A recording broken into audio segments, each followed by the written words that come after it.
Saka nakikita niyo po ang baboy natin na native, meron po siyang kinakain na kangkong. Kangkungan po ito mga kasaka. Dati pong fish pa niya na natuyuan dahil nasira ang aming dam. Ayan kasaka. Gagawin natin pong parang kambing, parang baka po yan. Susoga natin. Tapos yung pagkainan niya ay dadalhin na po natin sa tabi niya.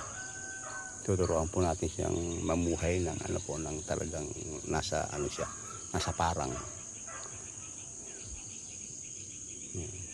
Tapos papakainin po natin ang ng kinutkod na niyog.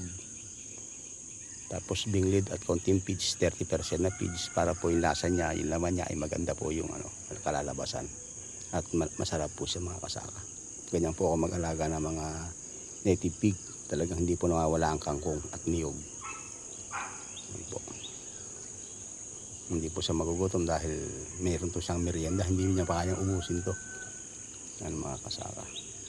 Pag nasanay na po yan, wala pong problema na mabuhay siya kahit hindi natin pinakakain ng tama. Yan, takaw po niya o kararating lang niya matakaw na siya.